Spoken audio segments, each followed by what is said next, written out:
All right, everybody, we're on ICA 11.3. Now we're going to look at IRR, or internal rate of return, which essentially is what is the break-even cost of capital for an organization. What's the break-even rate of return for an organization for this project based on the cash flows that they look at. Okay, let's see how it works.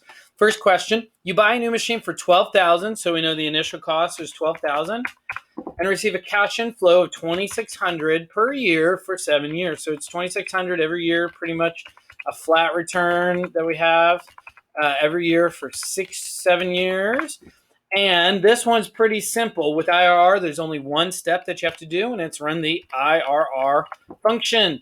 And for IRR function, this one's a little bit different. This one, you do include your initial cash outflow. Now, one of the things you have to recognize, there has to be at least one negative cash flow in order for IRR to work. If it's all positive cash flows, then it won't work. It will give you an error in the function that says, hey, you can't have all positive or all negative cash flows. You have to have at least one negative and one positive cash flow. So for this one, the return on the project would be 11.65%. So what does that tell you? What does that say? Well, that you're going to use to compare it to the organization's cost of capital. And if the return on the project is higher than the company's cost of capital, then that's a good project. That's a project that you should accept. If the IRR is less than the company's cost of capital, you should reject that project because it's not going to return the same amount. Now, recognize IRR is really secondary decision tool to NPV, but yet it's still important and it's still used today that we see. Let's look at the second one.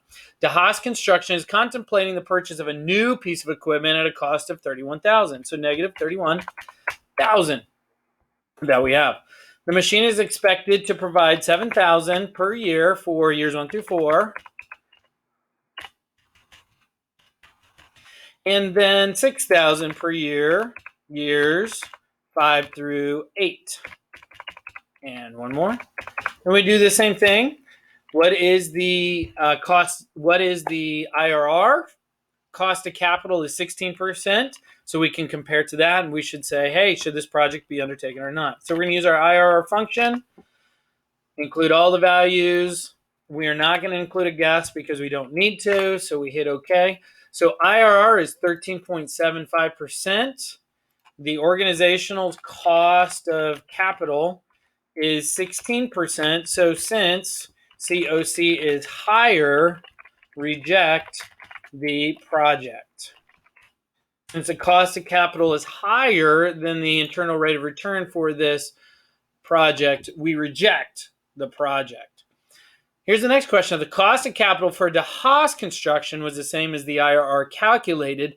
What would the NPV? So if IRR equals cost of capital, so in essence, that would be a break-even project. And NPV for a break-even project is always 0. So you don't need Excel to work it. You just know NPV is 0. So when NPV is 0, you know your cost of capital and your internal rate of return for the project are equal. The last one we're going to look at is modified internal rate of return. Modified internal rate of return takes into account varying cash flows, positive and negative, throughout the time.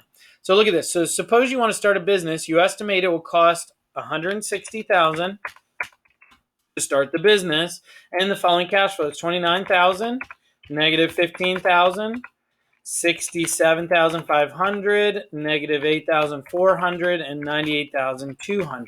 Okay, so for the rate of this, we need a cost of capital of 8.5% and 10.2. Okay, so we're going to use modified internal rate of return equals MIRR function. We're going to use all the values, but we're also going to use the given rate, the cost of capital, for both the finance rate and the reinvestment rate. And that will tell you a modified internal rate of return of 4.03% at an 8.5% cost of capital and MIRR for 10.2%. So we have cash flows, finance rate, reinvestment rate is that. But notice, it doesn't matter if we're at a cost of capital of 8.5 or 10.2. We should not do this project because both levels